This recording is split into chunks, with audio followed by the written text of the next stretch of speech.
سلام به دلهای مهربون و شکموتون. توی این کانال با غذاهای سنتی و ترفندهای خفن حال دلتون رو میخوام خوب کنم.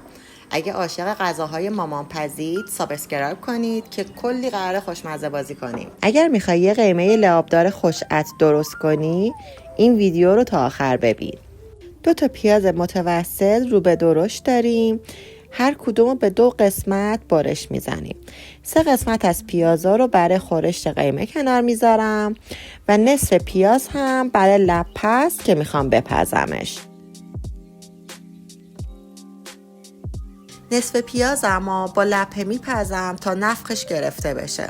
وقتی که لپه پختش آبشو کاملا دور میریزم چون اون کف رو آب همون نفخ لپه هست. لپه رو جداگونه میپزم تا هم له نشه و هم خورشتم مزه آبگوش نگیره. آخر سرم لپه رو به خورشتم اضافه میکنم. اول از همه یکم روغن میریزم داخل قابلمم. بعد گوشت رو با نصف پیازی که نگینی خورد کردم اضافه میکنم و با حرارت بالا تفتش میدم چون اگه حرارت پایین باشه گوشت آب میندازه و مزه خورشت رو میگیره. وقتی رنگ گوشت تغییر کرد نصف قاشق چایخوری زردچوبه، نصف قاشق چایخوری فلفل سیاه و چند تا تیکه چوب دارچین میریزم داخلش. دوباره خوب تفتش میدم تا همه عطر ادویه ها آزاد بشه و هم رنگ گوشت طلایی خوش رنگ بشه. حالا میریم سراغ نکته اصلی خورشت قیمه مجلسیمون.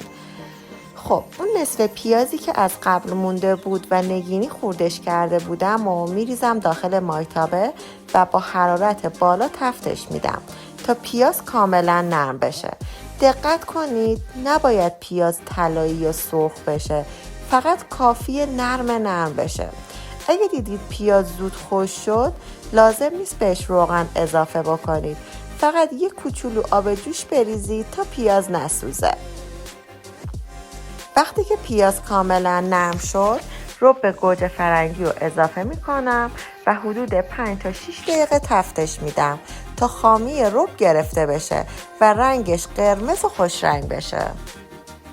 توجه داشته باشید همین سس قیمه باعث میشه خورشتون لعاب بندازه. قشنگ غلیظ و خوش رنگ میشه. دیگه لازم نیست یخ بندازی تو خورش یا از ترفندهای مختلف استفاده کنی تا روغن بندازه. پیازی که تو این سس استفاده کردیم موقع پخت کاملا پودر میشه و خودش باعث میشه خورشتون لعابدار و خوش رنگ در بیاد.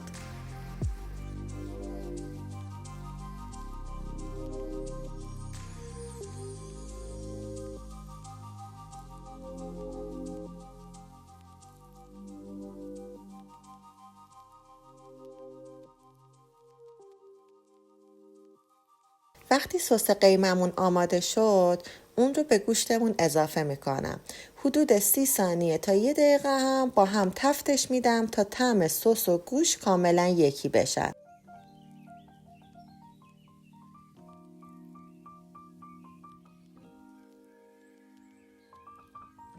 بعد نوبت اضافه کردن آب جوشه. حتما به خورشت قیمه، خورشت قرمه سبزی یا هر خورش دیگه آب جوش اضافه کنید. این یکی از نکته های مهمه که باعث میشه خورشتون لعابدار و خوش رنگ بشه. هیچ وقت آب سرد یا آب شیر نریزید چون باعث میشه که خورش جا نیفته و لعابش از بین بره. آب جوش کمک میکنه خورشتون حسابی جا بیفته و خوش رنگ و غلیظ بشه. زعفرونی که آماده کردم و اضافه میکنم به خورشتمون. حالا اگه یه قاشق غذاخوری گلابم بهش بزنید عطر و بوش دقیقاً مثل قیمه نظری میشه. یه بوی محشر. دوستان نگاه کنید من فقط آب جوش اضافه کردم. هنوز گوشت نپخته، پیازها حل نشده ولی خورشتم رو ببینید چه لعابی انداخته. انگار قیمم همین الانم آماده است.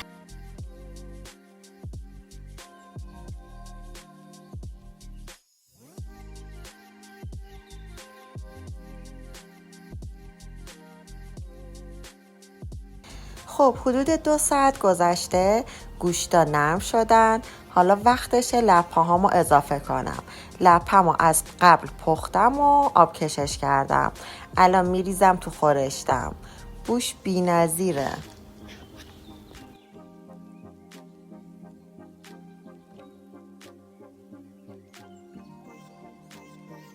حالا میرسیم به لیمو عمانیمون.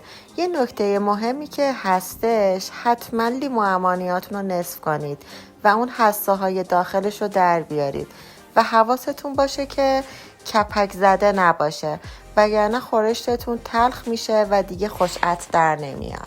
و حالا مرحله آخر خورشت قیممون، نمک و لیمو عمانی رو همزمان اضافه میکنیم تا طعمش کامل و بی‌نظیر بشه. اینم از آموزش امروزمون. امیدوارم نهایت لذت رو برده باشید و همیشه بهترین غذاها رو تجربه کنید.